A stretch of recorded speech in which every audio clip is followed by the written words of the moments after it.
అందరి యొక్క ఆధ్యాత్మిక నేస్తం మన దివ్యవాణి టీవీ ఛానల్. ఇంటింటా సువార్త సుగంధం వెదజల్లే ఒక లక్ష్యంతో ఏర్పడిన వేదిక.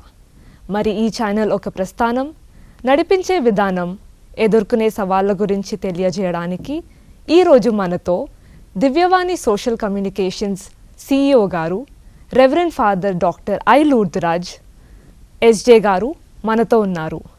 Welcome father for the interview. Father, ఒక భవనం నిర్మించడం అనేది ఒక చిన్న విషయం కాదు. మరి ఇంత పెద్ద ఛానల్ని స్థాపించి దానికి ఇంకొక ముందడుగు వేసి మీరు ఒక భవనం నిర్మిస్తున్నారు. మరి దాని గురించి అసలు మా ప్రేక్షకులకి చాలా ప్రశ్నలు ఉన్నాయి. అసలు ఇది ఎందుకు నిర్మిస్తున్నారు, దీని గురించి అసలు ఏంటి అని చాలా ప్రశ్నలు ఉన్నాయి. మరి ఇది అసలు ఎలా మొదలైంది, మరి దీనికి మీరు ఎలాంటి ప్రణాళికలు వేశారు, అది ఎలా అమలు చేయాలనుకుంటున్నారు, మా ప్రేక్షకుల కోసం మీరు ఇంకొంచెం చెప్పగలరా?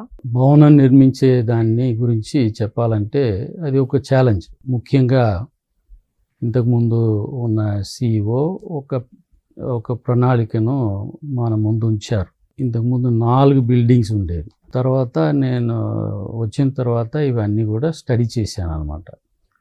స్టడీ చేసిన తర్వాత మనం సిటీలో ఉన్నాము కాబట్టి ఈ యొక్క బిల్డింగ్ అనేది ఒకటే ఉండాలి. ఇంకా 4 బిల్డింగ్ ఉంటే అంత ల్యాండ్ అంతా తీసుకుంటుందని ఈ 4 బిల్డింగ్లో అనుకున్నదంతా కూడా ఒక బిల్డింగ్లోనే తీసుకొచ్చాము. అది మాత్రం కాకుండా ఇంకా స్పేసెస్ ఎక్కువ కూడా తీసుకొచ్చాము. డబ్బులు బడ్జెట్ ఎట్లా చేయాలి అని చూశాను. అప్పుడు ఇంతకు ముందు ఉన్న CEO 4 కోట్లు ఆల్రెడీ పెట్టారు. ఆ 4 కోట్లో GHMC పర్మిషన్కి అనేది 51.5 lakhs వెళ్ళిపోయింది అనమాట. అంటే ఇంకో 3.5 కోట్లు మాత్రమే ఉంటుంది. అది ఎట్లా చేయాలంటే ఇప్పుడు కొన్ని మనం కాస్ట్ కట్టింగ్ చేసాము కొంతవరకు. అవన్నీ కూడా చేసిన తర్వాత అంటే ఇంతకుముందు ఉన్న CEO బడ్జెట్ ఏమో 14.5 కోట్లు, ఇప్పుడు మనకి 10.5 కోట్ల వరకు వస్తాయి. కానీ మనకి ఫెసిలిటీస్ పెరిగాయి కాబట్టి ఆ కాస్ట్ అనేది వస్తుంది. ఎందుకంటే ఈ స్టూడియోస్కే మనకి దాదాపు 2 కోట్లు వరకు వస్తాయి. తర్వాత ఈ యొక్క ప్రోగ్రాంలో ముఖ్యంగా ఈ యొక్క భవనంలో కొన్ని ఇప్పుడు సివిల్ వర్క్ ఇవన్నీ మేము తీసుకునేటప్పుడు రెవెన్యూ డిపార్ట్మెంట్ దగ్గర నుంచి పర్మిషన్ తీసుకోవాలి. అది చాలా టైం పట్టింది మనకి. ఎందుకంటే మన యొక్క ల్యాండ్ అనేది క్లియర్గా లేదు గవర్నమెంట్ ఫైల్స్లో. అందువలన అది కొద్దిగా టైం పట్టింది. ఇంతకుముందే ఉన్న CEOని తీసుకున్నారు, కానీ మళ్ళా మనం తీసుకోవాలని చెప్తే ఆ ఆటంకాలన్నీ కూడా తప్పించేసి లాస్ట్కి మనకి GHMC పర్మిషన్ వచ్చింది. GHMC పర్మిషన్ వచ్చిన వెంటనే మేము November 15th లాస్ట్ ఇయర్ 2024 ఈ యొక్క భవన నిర్మాణాన్ని మొదలుపెట్టాం.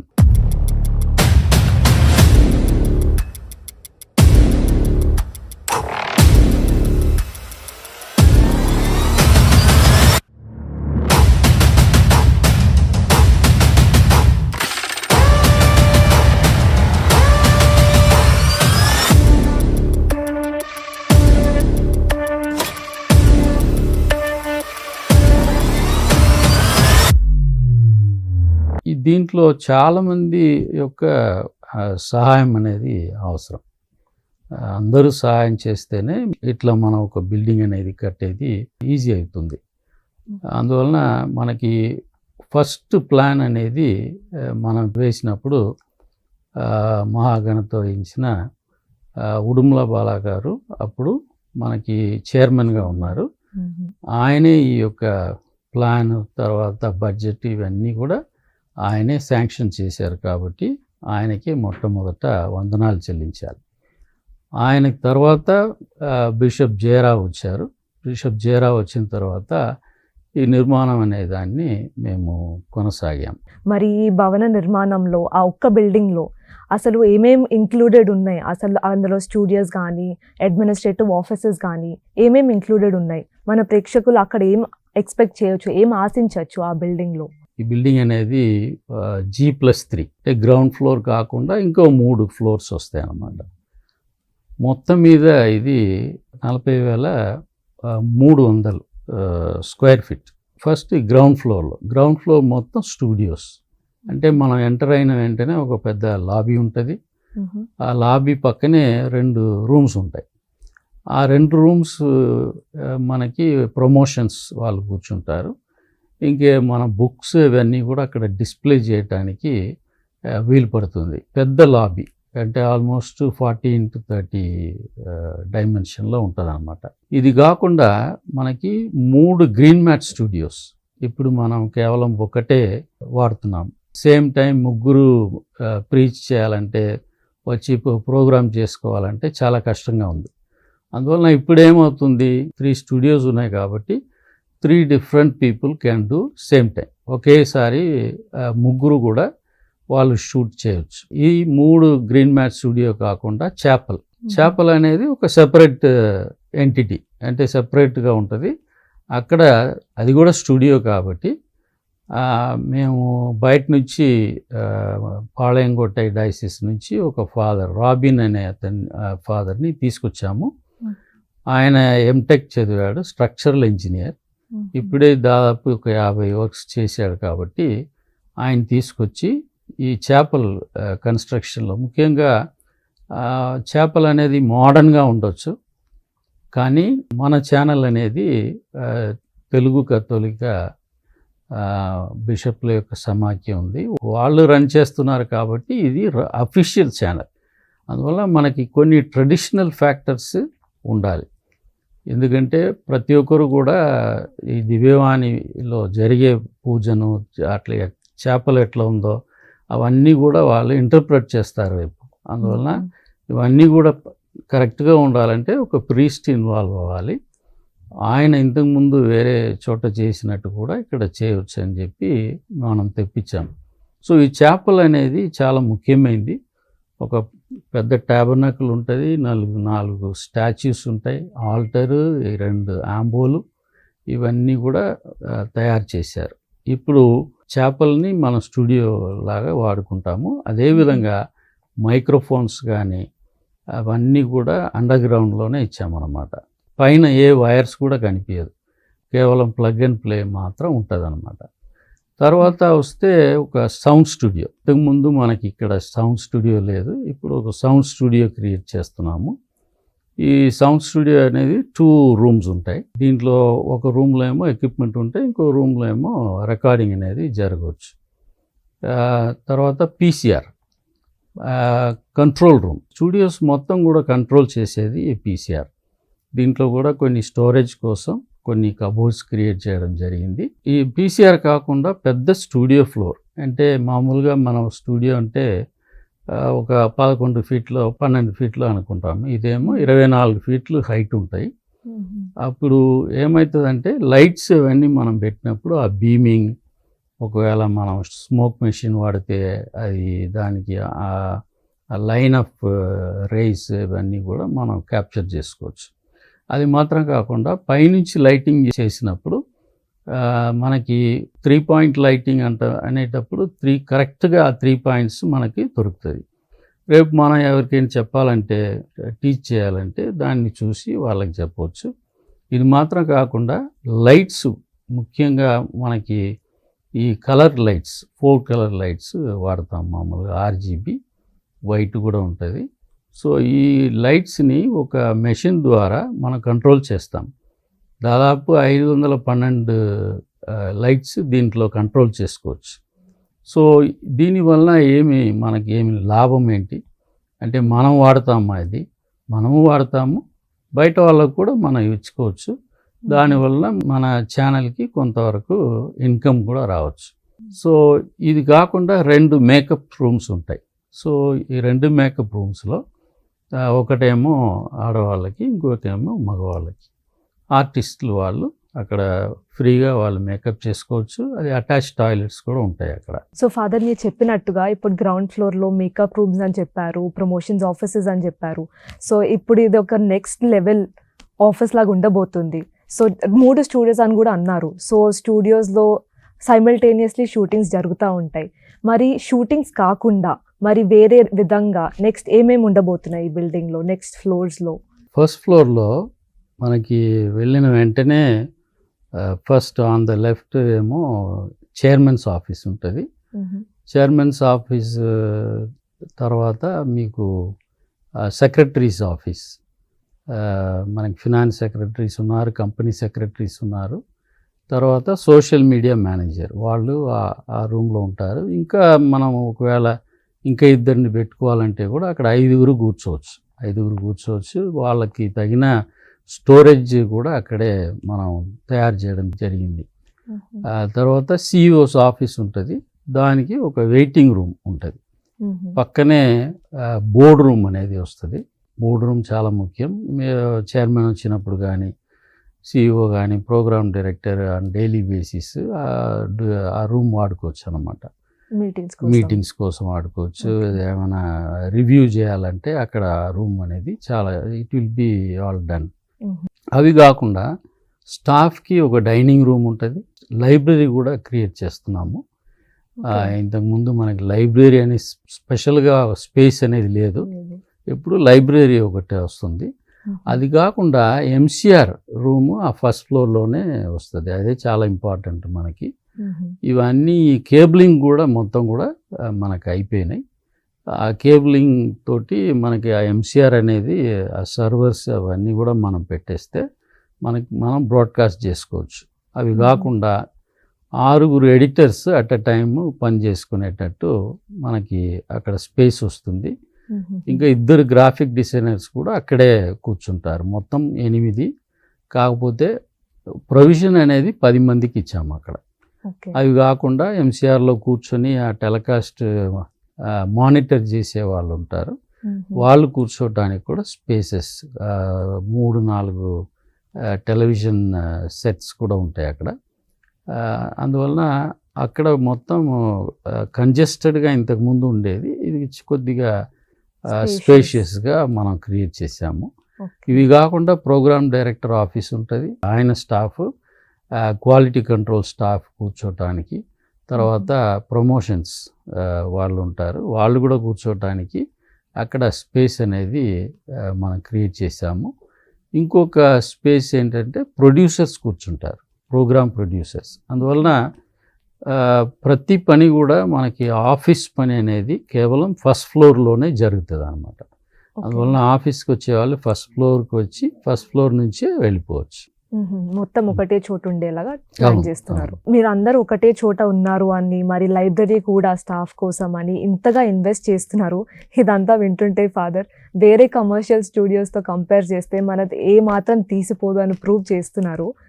ఫస్ట్ ఫ్లోర్లోనే ఇంతగా ప్లానింగ్ ఉంది, మరి next floors 2nd, 3rd and 4th floors గురించి కూడా మేము తెలుసుకోవచ్చా ఇంకా? So 2nd floor mostly residences, అంటే ఫాదర్స్ మేము ఉన్నాము, ఫాదర్స్కి. తర్వాత మనకి గెస్ట్ ఫాదర్స్ వస్తారు, ఫ్యూచర్లో ప్రీస్ట్ కూడా ఎవరైనా వచ్చి చదువుకోవచ్చు. సో వాళ్ళు ఉండటానికి కూడా మనకి స్పేస్ కావాలి. సో ఆ స్పేస్ క్రియేట్ చేసాము. 10 రూమ్స్ మొత్తం మీద ఉంటుంది. చైర్మన్స్ రూమ్ కూడా ఉంటుంది అక్కడ. తర్వాత ప్రోగ్రామ్ డైరెక్టర్కి ఒక రూము, సిఇఓకి ఒక రూమ్ ఉంటుంది.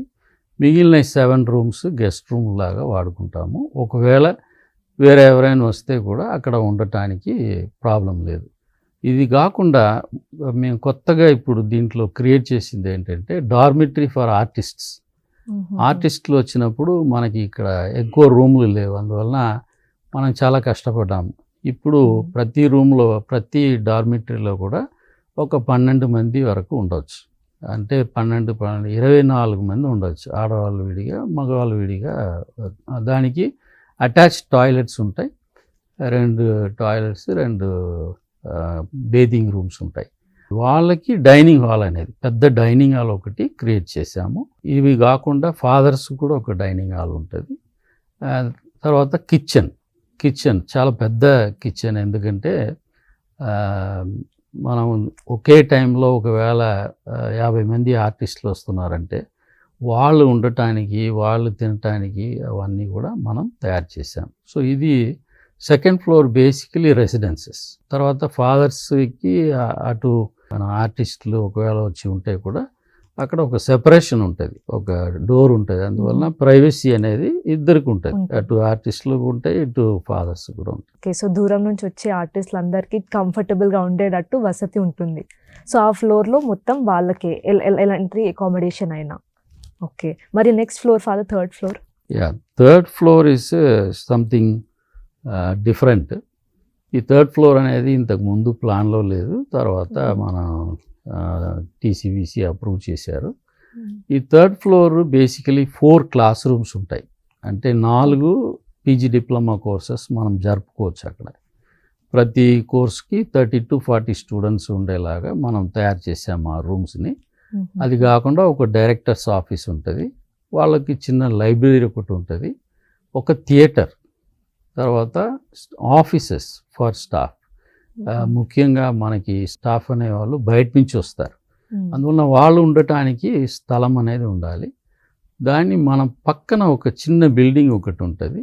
ఆ చిన్న బిల్డింగ్ గురించి చెప్పలేదు. ఆ చిన్న బిల్డింగ్ ఎందుకంటే స్టాఫ్ ఇప్పుడు బయట నుంచి వచ్చే వాళ్ళకి కొద్దిగా కంఫర్టబుల్ స్టే ఉండాలంటే ఒక సింగిల్ బెడ్రూమ్ ఫ్లాట్, ఒక వాళ్ళకి కుకింగ్ చేసుకోవటానికి అవన్నీ కూడా మనం ఆ ఫెసిలిటీస్ వాళ్ళకి ఇస్తే ఎక్కువ మంది ఈ డైరెక్టర్స్ కానీ, తర్వాత ఫిల్మ్లో ఉన్న వాళ్ళు, జర్నలిస్ట్ కానీ వచ్చి ఉండి వాళ్ళు బ్లాక్ కోర్స్ లాగా డీల్ చేస్తారు ఒక వారం అట్లా. అందువలన ఈ ఫెసిలిటీస్ అనేది చాలా ముఖ్యం వాళ్ళకి క్రియేట్ చేయడానికి. ఫ్యూచర్లో ఒక 16 to 40 స్టూడియో స్పేస్ ఉన్న కాడ మనం ఒక షెడ్, అంటే కఫెటేరియా, డిస్కషన్ చేయడానికి స్పేస్ కావాలి స్టూడెంట్స్కి. సో అది కూడా మనం ఫ్యూచర్లో క్రియేట్ చేస్తాం. సో ఇది థర్డ్ ఫ్లోర్లో ప్లాన్. ఫాదర్, మీరు థియేటర్ అని కూడా చెప్పారు, మరి అది స్క్రీనింగ్స్ కోసమా లేకపోతే స్టూడెంట్స్ ప్రాక్టికల్ క్లాసెస్ కోసమా?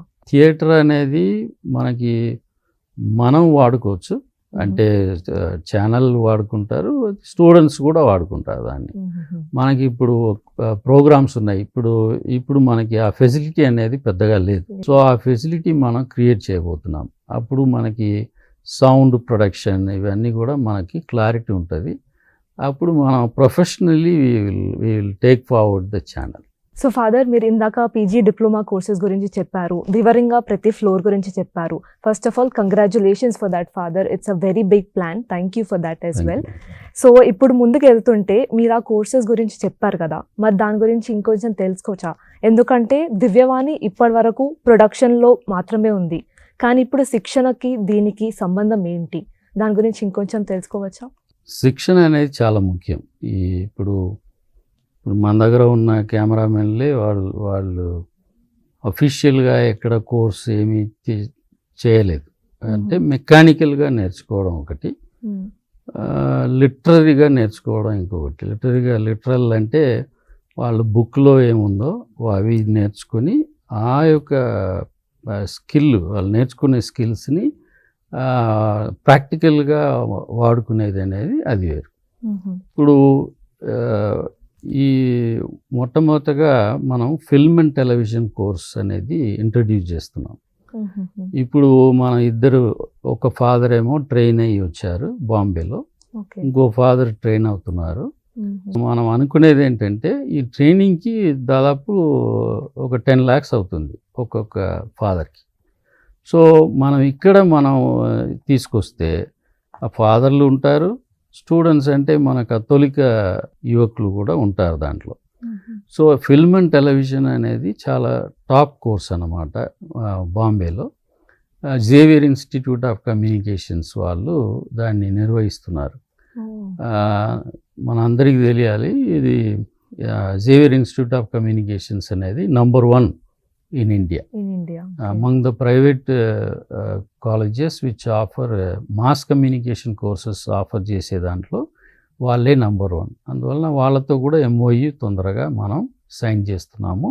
దాన్ని కూడా సెప్టెంబర్ నెలలో జరిగిన TCVCలో మనకి అప్రూవల్ అనేది వాళ్ళు ఇచ్చారన్నమాట. అందువలన మనం ఈ కోర్సెస్ అనేది తొందరగా మొదలు పెడుతున్నాం. ఈ ఫిల్మ్ అండ్ టెలివిజన్ కాకుండా రెండవ కోర్స్ ఏంటంటే డిజిటల్ జర్నలిజం. అంటే ఇంతకుముందు జర్నలిజం అనేది ప్రింట్ జర్నలిజం అంతా రాతపూర్వకంగా చేసేది, కానీ ఇప్పుడు అన్నీ కూడా డిజిటల్, అంటే కంప్యూటరైజ్ అయిపోయింది కాబట్టి వాళ్ళు టైప్ చేయడం కానీ ఇవన్నీ కూడా వాళ్ళు మొబైల్లో కూడా చేయవచ్చు, లేకపోతే కంప్యూటర్లో చేయవచ్చు. సో ఇవన్నీ కూడా మారుతున్నాయి కాబట్టి డిజిటల్ జర్నలిజం అంటే ఈ బ్రాడ్కాస్ట్ జర్నలిజం అనేది ఇంకొకటి ఉండేది. ఇవన్నీ కూడా కలిపి దీన్ని ఇప్పుడు డిజిటల్ జర్నలిజం అని చెప్తున్నారు. ఈ డిజిటల్ జర్నలిజం అనేది చాలా ముఖ్యమైనది. ఎందుకంటే ఈరోజు మన ఛానల్స్, మన కాంపిటేటివ్ వరల్డ్లో ఛానల్స్ మల్టీ టాస్కింగ్ చేయాలి. అంటే ఒక మనిషికి కెమెరా ఆపరేషన్ రావాలి, మాట్లాడే పద్ధతి కానీ, మాట్లాడే శక్తి కానీ, వాళ్ళ పదజాలాలు కానీ అవన్నీ కూడా రావాలి. తర్వాత వాళ్ళు కూడా ఎడిట్ చేయడం నేర్చుకోవాలి. సో ఎందుకంటే ఇప్పుడు ప్రతి దానికి వాళ్ళు ఎవరిని పెట్టట్లేదు. ఇంతకుముందు కెమెరామెన్ ఉంటే ఒక అసిస్టెంట్ కెమెరామెన్ ఉంటారు, ఇప్పుడు లేరు. కెమెరా పర్సన్ ఉంటే ఒకరే, వెదర్ ఉమెన్ ఆర్ మ్యాన్. అంటే అంతా సెట్ చేసుకుని వాళ్ళు వెళ్ళి మాట్లాడాలి. ఆ స్టోరీని సాయంత్రమే వాళ్ళు పంపించాలి, మొబైల్ ద్వారానే పంపిస్తారు. సో అందువలన డిజిటల్ జర్నలిజం అనే కోర్సు చాలా ముఖ్యమైనది అనుకుంటున్నాను. ఈ కోర్సు నేనే డిజైన్ చేస్తున్నాను. ఈ కోర్సు మనం ఈ సంవత్సరం మనం రన్ చేస్తాం. ఈ సంవత్సరం అంటే 26-27 అకాడమిక్ ఇయర్లో స్టార్ట్ చేస్తాం. మూడో కోర్స్ అంటే చాలా ఫేమస్ కోర్సు బాంబేలో, అడ్వర్టైజింగ్ అండ్ మార్కెటింగ్. ఈ అడ్వర్టైజింగ్ అండ్ మార్కెటింగ్ కోర్సులో కూడా మనం 50 మంది వరకు తీసుకోవచ్చు. సో మనం ఈ థియేటర్ అనే కాన్సెప్ట్ చెప్పాను కదా, అది పెద్ద రూమ్. సో దాంట్లో ఒకవేళ క్లాస్ రూమ్ చేయాలంటే కూడా చేసుకోవచ్చు అనమాట. వాళ్ళు అక్కడ కూర్చొని వాళ్ళు అంటే ఆల్ ఫెసిలిటీస్ విల్ బి, ప్రతి దాంట్లో మీకు డిజిటల్ బోర్డులు ఉంటాయి, అందువలన ప్రాబ్లం ఉండదు. మల్టీపర్పస్ ఉంటుంది, class rooms can be use. ఇంకో కోర్స్ అంటే in the business of film making. ఇదేమో మన డొన్ బోస్కో మీడియా ఇన్స్టిట్యూట్ ఫ్రాన్స్లో ఉంది, వాళ్ళ కొలాబరేషన్ తోటి ఈ కోర్సు స్టార్ట్ చేయబోతున్నాం. దీంట్లో ఎట్లా అంటే 3 months హైదరాబాద్లో ఉంటారు, 3 months బాంబేలో ఉంటారు, 3 months ఫ్రాన్స్లో ఉంటారు. సో ఈ 3 ప్లేసెస్ అంటే 3 months ఇక్కడ ఉండి ఒకవేళ వెళ్ళిపోవాలంటే మనకి దివ్యవాణి సోషల్ కమ్యూనికేషన్స్ వాళ్ళు మనం సర్టిఫికేట్ ఇస్తాము.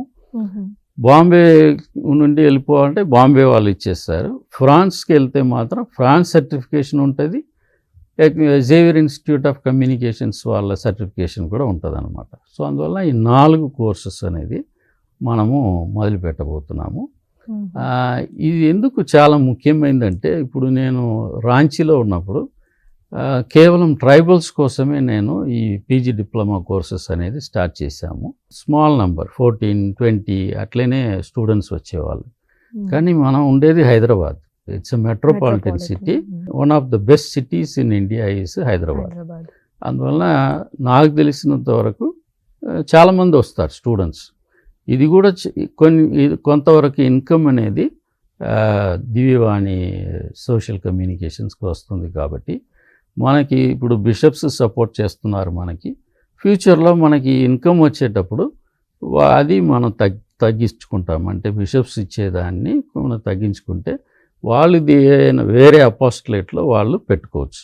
అప్పుడు మిగిలిన కమిషన్స్ కూడా వాళ్ళు బాగుపడతారు, వాళ్ళు కూడా ఎక్కువ పని చేయటానికి వీలు పడుతుంది. ఈ కోర్సెస్ కేవలం హైదరాబాద్ స్టూడెంట్స్ కాదు, ఢిల్లీ, కలకత్తా, తర్వాత బెంగళూరు, చెన్నై, ఈ మెట్రోపాలిటన్ సిటీస్ కాకుండా వేరే సిటీస్ కూడా ఉన్నాయి. నార్దర్న్ సిటీస్ కూడా ఈ స్టూడెంట్స్ వస్తున్నారు, దీంట్లో జాయిన్ చేస్తున్నారు బాంబేలోకి అయితే. అందువల్ల ఇక్కడ కూడా తప్పకుండా వస్తారు, ఎందుకంటే మనకు పక్కన కూడా హాస్టల్ ఫెసిలిటీస్ ఉన్నాయి. తప్పకుండా వాళ్ళు కూడా ఇక్కడికి వస్తారు. ఎందుకంటే ఈ స్టూడెంట్స్ వాళ్ళు మాత్రం కాదు, మనకి ఆంధ్రప్రదేశ్, తెలంగాణ మాత్రం కాదు, మిగిలిన స్టేట్స్లో ఉన్న స్టూడెంట్స్ కూడా ఇక్కడికి వచ్చి చదువుకుంటారు జాతీయ స్థాయిలో. అవును, it's become national centre. So మరి ఇందాక మీరు ఒకసారి తెలుగు కథోలిక పీఠాధిపతుల గురించి చెప్పారు, వాళ్ళ కాంట్రిబ్యూషన్ ఛానల్ కోసం ఏ రకంగా ఉంది అని. మరి ఇప్పుడు ఈ విధంగా ఇన్కమ్ వస్తుంది, అదొక వైపు. కానీ ఇంత పెద్ద కళ నెరవేరాలంటే దాతలు కూడా చాలా ముఖ్యం. మరి దాతల పరంగా మీకు ఇంతవరకు చాలా సహకారం వచ్చింది ఛానల్ మొట్టమొదటి రోజు నుంచి ఇప్పటి వరకు. దాతల నుంచి వచ్చేది మనం ఎలా ఉపయోగిస్తున్నాం ఈ భవనం కోసం, ఇంకెంత రావాలి, ఇంకెంత ఆశించవచ్చు, మన దాతలు ఏ విధంగా సహాయపడచ్చు ఈ భవన నిర్మాణం కోసం? ఛానల్ని ఎవరు నడుపుతున్నారంటే కేవలం దాతలే నడుపుతున్నారు. దాతలు కాకుండా మనం టీసీబీసీ కూడా చాలా వరకు మనకి సబ్సిడీస్ ఇస్తున్నారు. అందువల్ల ఈ ఛానల్ అనేది మనం నడపగలుగుతున్నాం. బిల్డింగ్ మనం కట్టేటప్పుడు మనకి దాదాపు 4 కోట్లే ఉన్నాయి. అంటే ఇంకో 6.5 crores రైజ్ చేయాలి. సో ఇప్పుడు వరకు చాలామంది ముందుకు వచ్చారు. 1.4 crores వరకు మనకు వచ్చినాయి అన్నమాట. పెద్ద డోనర్స్ ఉన్నారు. ముఖ్యంగా చేపలకి మిస్టర్ చిత్తా థామస్, తర్వాత డాక్టర్ గీత, వాళ్ళు చేపల కోసం మనకి సహాయం చేస్తున్నారు. వాళ్ళు కాకుండా వేరే వాళ్ళు కూడా ముందుకు వచ్చారు, వాళ్ళు కూడా మనకు సహాయం చేస్తున్నారు. సెకండ్ ఫ్లోర్లో ఫాదర్స్ కోసం ఒక చేపలు ఉంటుంది, అక్కడ దానికి డాక్టర్ బోయపాటి ఆరోగ్యరెడ్డి గారు హెల్ప్ చేస్తున్నారు. తర్వాత 3 గ్రీన్ మ్యాట్ స్టూడియోస్ ఆల్రెడీ 3 తీసుకున్నారు, 3 ఫ్యామిలీస్. ఫస్ట్ స్టూడియో ఏమో mister Canadian family Kurnool diocese నుంచి. తర్వాత సెకండ్ స్టూడియో ఏమో doctor Marayya Hyderabad arch diocese. తర్వాత థర్డ్ ఏమో వి జగన్ వి మరియా అని, వాళ్ళు నల్గొండ నుంచి, కానీ వాళ్ళు ఉండేది ఇక్కడ నాగోల్లో. వాళ్ళు ఈ యొక్క థర్డ్ స్టూడియోని స్పాన్సర్ చేస్తున్నారు. సో వీళ్ళు కాకుండా సిఇఓ దగ్గర ఉన్న వెయిటింగ్ రూము కూడా పూదోట ఆరోగ్య మేరీ అని వీళ్ళు వరంగల్ డయాసిస్ నుంచి తీసుకున్నారన్నమాట. వీళ్ళు కాకుండా మనకి 1 lakh ఇచ్చిన వాళ్ళు, 2 lakhs ఇచ్చిన వాళ్ళు ఉన్నారు. ఈ 1 lakh ఇచ్చిన వాళ్ళు అయితే దాదాపు 60-65 మంది ఉండవచ్చు. సో మొత్తం మీద 1.2 crores వరకు మనకి ప్రజలే ఇచ్చారు. వీళ్ళు కాకుండా మనకి రిలీజియస్ కాంగ్రిగేషన్స్ అంటే ఫాదర్ సిస్టర్స్, వాళ్ళ కాంగ్రిగేషన్స్ కూడా మనకి ఈ యొక్క బిల్డింగ్కి ఫండ్ ఇస్తూనే ఉన్నారు కొంతవరకు. సో అది కూడా దాదాపు ఒక 30-40 lakhs వాళ్ళు ఇచ్చారు. సో ఇంకా మనకి దాదాపు 4.5 crores వరకు అవసరం ఉంటుంది. ఎందుకంటే ఇప్పుడు బిల్డర్స్కి మనం దాదాపు 3 crores పే చేయాలి. తర్వాత స్టూడియోస్కి ఇంకా ఒక 1 crore వరకు మనం పే చేయాలన్నమాట. ఇవి కాకుండా మనకి లిఫ్ట్ అనేది ఒకటి ఉంది. సో ఎవరైనా లిఫ్ట్ స్పాన్సర్ చేయాలంటే ముందుకు రావచ్చు. తర్వాత టెర్రస్లో సోలార్ పవర్ మనం అక్కడ ఇన్స్టాల్ చేయాలని చూస్తున్నాము. అది 40 kilowatt. అంటే మనకి దాదాపు ఈ ఎలక్ట్రిసిటీ అనేది మనం సేవ్ చేస్తాం అన్నమాట. అట్లీస్ట్ ఆ మనీ మనం ప్రతి సంవత్సరం మనం దాదాపు 8-9 లక్షల వరకు పే చేస్తున్నాము. అది మనకి కొంతవరకు మిగులుతుంది. సో అందువలన ఈ కాస్ట్ కట్టింగ్ అనేది చాలా ముఖ్యం. ప్లస్ మనం ఈ 2 ఎలక్ట్రిసిటీ మనం వాడేటప్పుడు మనకి చాలా వరకు, ముఖ్యంగా మన స్టూడియోస్ అనేది వాడేటప్పుడు ఈ లైట్స్ కానీ అవన్నీ కూడా LED లైట్స్ వాడడం మొదలు పెడతాం. అప్పుడు మనకి దాదాపు చాలా వరకు మనకి ఎలక్ట్రిసిటీ బిల్ అనేది చాలా తక్కువ వస్తుంది. మరి ఫాదర్, ఇప్పటి వరకు దాతలు ఈ వేరే వేరే రకాలుగా, అంటే 5 రొట్టెలు 2 చేపల్లాగా, స్పాన్సర్ లాగా, కార్పస్ ఫండ్ డోనర్స్ లాగా రకరకాలుగా ముందుకొచ్చి సహాయం చేశారు. మరి ఇప్పుడు ప్రత్యేకంగా ఈ భవన నిర్మాణం కోసం ఏ విధంగా ముందుకొచ్చి వాళ్ళు స్పాన్సర్ చేయగలరు? స్పాన్సర్ చేయాలంటే మరి ఎవరిని సంప్రదించాలి, ఎలా చేయొచ్చు? మరి దాని డీటెయిల్స్ మేము ఏమైనా తెలుసుకోవచ్చా? మామూలుగా మన ఛానల్ రన్ చేయడానికి చాలామంది డోనర్స్ ఇస్తున్నారు. ఇప్పుడు మిగిలిన వాళ్ళు ఎట్లా డొనేట్ చేయవచ్చు అంటే, ప్రతి ఫ్యామిలీ కూడా ముందుకు వచ్చి ఒక ఫ్యామిలీకి 5,000 లేకపోతే 3,000 అట్లా మీరు ఒక్కొక్క ఫ్యామిలీకి మీరు పే చేయడం మొదలు పెడితే, అందరూ కలిస్తే మాత్రం ఈ 4 కోట్లు అనేది చాలా తక్కువే. ఎందుకంటే మనకి దాదాపు 20 లక్షల మంది కథోలికులు ఉన్నారు, 5 లక్షల కుటుంబాలు ఉన్నాయి. సో ఒక కుటుంబానికి మీరు చెరో 2000 3000 వేసుకుంటే అంటే కొంతమందికి ఉండకపోవచ్చు. మనలో చాలామంది పేదవాళ్ళు ఉన్నారు. అది నేను అర్థం చేసుకుంటాను. అవి కాకుండా మనకి చాలామందికి ఉన్నది. వాళ్ళందరూ కూడా మన యొక్క క్యూఆర్ కోడ్ మనకి ఛానల్లోనే ఉంది. క్యూఆర్ కోడ్ని వాళ్ళు మొబైల్లో వాళ్ళు స్కాన్ చేసుకొని వాళ్ళు పే చేయొచ్చు. అప్పుడు ఈ తొందరగా ఈ యొక్క భవన నిర్మాణం అనేది అయిపోతుంది. మనం కూడా ఈ పేమెంట్ అనేది మనం చేస్తాము. అప్పుడు మాకు కూడా టెన్షన్ ఉండదు. అందువలన ఈజీ అవుతుంది. దీనికోసం మేమందరూ కూడా ఇక్కడ ముఖ్యంగా ఛానల్లో మేము ప్రార్థన చేస్తున్నాము. ఎందుకంటే నా పని నీ పని ఎవరి పని కాదు, ఇది దేవుని యొక్క ప్రణాళిక. దేవుని యొక్క అంటే మనం ప్రభుని యొక్క వాక్యాన్ని మనం ప్రజలకి చాటాలని ఈ యొక్క ఛానల్ని మనకి బిషప్ గారు మనకిచ్చారు, తెలుగు బిషప్స్.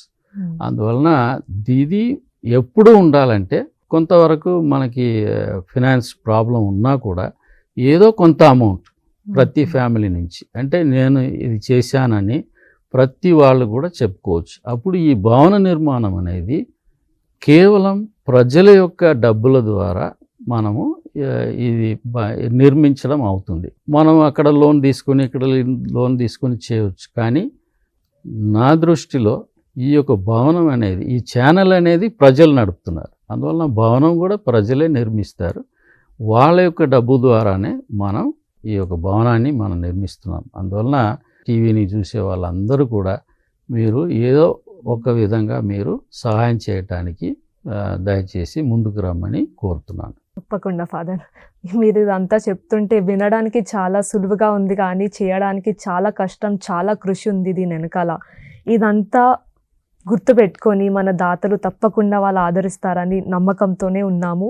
వాళ్ళు ఆదరిస్తారని తప్పకుండా ఎక్స్పెక్ట్ చేస్తున్నాము.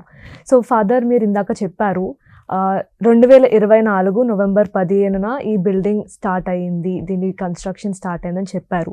మరి ఎప్పుడు ఎక్స్పెక్ట్ చేయొచ్చు ఈ బిల్డింగ్లోకి మారడం కానీ అక్కడ అడ్మినిస్ట్రేషన్ స్టార్ట్ అవ్వడం ఎప్పుడు మేము ఎక్స్పెక్ట్ చేయొచ్చు? అంటే నవంబర్ 15, 2024 స్టార్ట్ చేశాము. ఈ నవంబర్ 15, 2025 అంటే ఎందుకు అంత తొందరగా మనం చేస్తున్నామని ప్రజలు అడగవచ్చు. ఇది జూబ్లీ ఇయర్. ఈ జూబ్లీ ఇయర్ దాటితే ఇంకొక నెక్స్ట్ ఇయర్లో మనకి పెద్దగా ఏం లేదు. సో అందువలన ఇది చాలా ముఖ్యమైన సిగ్నిఫికెంట్ ఇయర్ మనందరికి కూడా. అందువలన ఈ యొక్క మనం చేసే ఈ పనిని జూబ్లీ ఇయర్లో మనం చాలా ప్రోగ్రామ్స్ చేస్తున్నాము. ఈ చాలా ముఖ్యమైనది ఎందుకంటే ఇది ఒక కామన్ ప్రోగ్రామ్. అంటే బిషప్స్లు అందరూ కలిసి చేసేదే ఈ దివ్యవాణి సోషల్ కమ్యూనికేషన్స్, దివ్యవాణి టీవీ అనేది. అందువలన ఇది నవంబర్ 15 కల్లా మేము ఇనాగ్రేషన్ అనేది చేయబోతున్నాము. తొందరగా మీకు అన్ని డీటెయిల్స్ కూడా టీవీలో షేర్ చేస్తాం. ఫాదర్, మీరు ఇప్పుడు మనతో ఇంత పంచుకున్నారు. మరి మీరు ఇన్ని ప్రాజెక్టులు, ఇన్ని బాధ్యతలు, ఈ బిల్డింగ్ నిర్మాణం ఇన్ని ఒకేసారి ఎలా చేయగలుగుతున్నారు ఫాదర్? ఎందుకంటే చూస్తున్నాం కానీ చేసేది మీరు. సో మీరు ఎలా మేనేజ్ చేస్తున్నారు ఇన్ని ఒకటేసారి? చాలామంది అనుకుంటారు సిఇఓ అంటే సిఇఓనే పెద్ద పోస్ట్ అని. సిఇఓ పెద్ద పోస్ట్ కాదు. నాకు తర్వాత ప్రోగ్రామ్ డైరెక్టర్ ఉన్నారు, ఇప్పుడు స్టాఫ్ అందరు ఉన్నారు. ప్రోగ్రామ్ డైరెక్టర్ ఇంత శ్రద్ధ తీసుకుని అన్ని ప్రోగ్రామ్స్ కరెక్ట్గా ఆయన చేస్తున్నాడు కాబట్టి నాకు ఆ తలనొప్పి లేదు. కాబట్టి నేను ఇవన్నీ కూడా చేయగలుగుతున్నాను. అందువలన ప్రతి ఒక్క స్టాఫ్ కూడా ఇన్వాల్వ్ అవుతున్నారు. కాబట్టి ఇది ఒక కామన్ టాస్క్, అంటే కలెక్టివ్ రెస్పాన్సిబిలిటీ అని చెప్తాను. ప్రతి ఒక్కరు కూడా ఈ యొక్క ఛానల్ నడపటానికి కానీ దివ్యవాణి సోషల్ కమ్యూనికేషన్ నడపటానికి కానీ చాలా ముఖ్యమైనది మనకి చైర్మన్, వైస్ చైర్మన్, అదేవిధంగా కార్డినల్ గారు, president, vice president, secretary general, వీళ్ళందరూ కూడా ఆ ప్రోత్సాహాన్ని మనకు అందించకపోతే మనం ఈ పని చేయలేం. అది కాకుండా ఇది దేవుని యొక్క ప్రణాళిక. అందువలన ఆయన తప్పకుండా మనల్ని నడిపిస్తాడు. ఆ నమ్మకం అనేది నాకు చాలా ఉంది, 100%. ఎందుకంటే మనం ఏ పని మొదలుపెట్టినా కూడా మనం ప్రభుని యొక్క ఆశీస్సులతోనే మనం మొదలు పెడుతున్నాం కాబట్టి ఆ ప్రభు చివరి వరకు మనల్ని అందరినీ కూడా ఆశీర్వదిస్తాడనే ఆ భావాన్ని నేను కలిగి ఉన్నాను. ఇప్పుడు కాదు, ఎప్పుడు కూడా నా యొక్క జీవితంలో ప్రతిసారి కూడా ప్రతి ఏ ఆటంకం వచ్చినా కూడా ప్రభుని నమ్ముకునే నేను ఈ పనులను నేను చేస్తున్నాను. మనకి చాలా ముఖ్యమైనది ఏంటంటే బిషప్ గారుల యొక్క ఆ సపోర్ట్ అనేది చాలా ముఖ్యమైనది. వాళ్ళందరూ కూడా మనకి సాయం చేస్తున్నారు. అదేవిధంగా నాకు లోకల్గా ఫాదర్ ప్రశాంత్ మన ప్రోగ్రామ్ డైరెక్టర్ మాత్రం కాదు, ఆయన నాతోనే ఉన్నాడు కాబట్టి ఆయన కూడా అన్ని పనులు కూడా నేర్చుకుంటున్నాడు. ఆయన లేకుండా ఇవన్నీ జరిగితే జరగదు. అందువల్ల ఇది కూడా మనం మనసులో ఉంచుకోవాలి. ఆయనకు కూడా చాలా ధన్యవాదాలు, ప్రతి ఒక్క స్టాఫ్కి. అదేవిధంగా మన డోనర్స్ చాలా ముఖ్యమైనది.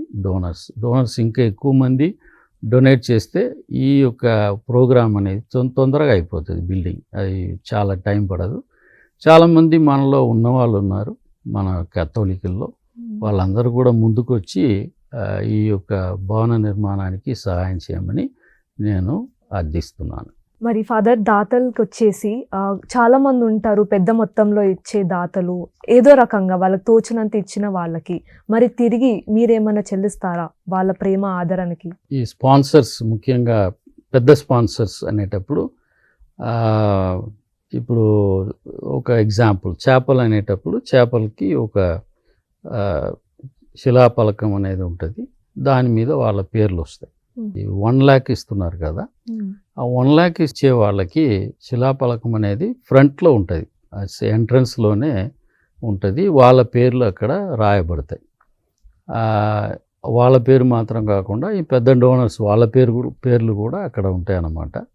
ఈ 1 lakh ఇచ్చిన వాళ్ళు కానీ 5 lakhs, 10 lakhs, 15 lakhs, 20 lakhs ఇచ్చిన వాళ్ళు కానీ వాళ్ళందరికీ కూడా మనం ఎట్లా ఈ కార్పస్ ఫండ్ వాళ్ళకి మనము ఒక మాస్ అనేది ఇచ్చామో అదేవిధంగా వీళ్ళందరికీ కూడా ఒక మాస్ అనేది వాళ్ళకి ఇవ్వబడుతుంది.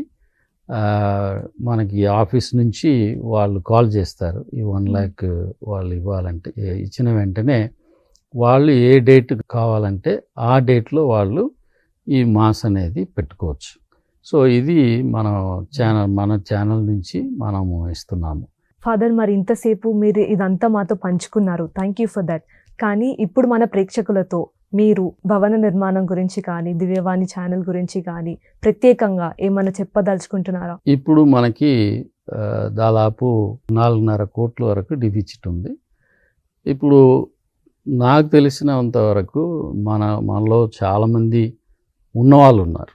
ఉన్నవాళ్ళంటే వాళ్ళు కేవలం ఒక 1 lakh మాత్రం కాదు, ఒక రూము, ఒక ఫ్లోర్ కూడా వాళ్ళు కావాలంటే చేయొచ్చు. సో వాళ్ళు ముందుకు రావడం మాత్రం కాదు, ఇప్పుడు 1 lakh మనకి ఇచ్చిన వాళ్ళు కూడా వాళ్ళ బ్యాక్గ్రౌండ్, వాళ్ళు ఏం రిచ్ పీపుల్ ఏం కాదు, వాళ్ళకు ఉన్నదంతా కూడా పోగు చేసుకొని ఈ బిల్డింగ్ కోసం ఇచ్చిన వాళ్ళు కూడా ఉన్నారు. అంటే ఉన్న కుటుంబాలు కొద్దిగా ఎక్కువ ఇవ్వచ్చు, కొద్దిగా మా దగ్గర ఏమి లేదంటే కూడా ఒక 1000 రూపాయలు, 2000, 3000 మీకు తోచినదంత సహాయాన్ని ఈ యొక్క బిల్డింగ్ ఫండ్ కోసం మీరు ఇవ్వాలని నేను కోరుకుంటున్నాను. నేను చెప్పినట్టు ఈ 1 lakh ఇచ్చిన వాళ్ళకి ఒక మాస్ అనేది పెట్టడం జరుగుతుంది. ఆ ప్రోగ్రాంలు కూడా వాళ్ళకి ఆఫర్ చేయడం జరుగుతుంది.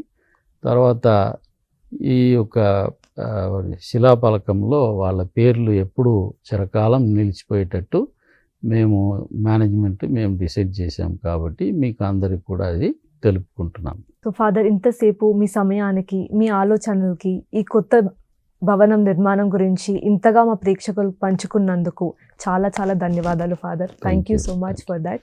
ప్రియమైన ప్రేక్షకులారా, మరి ఇప్పటి వరకు ఫాదర్ గారి మాటల్లో మీరు ఈ కొత్త భవనం గురించి చాలా విన్నారు, చాలా తెలుసుకున్నారు.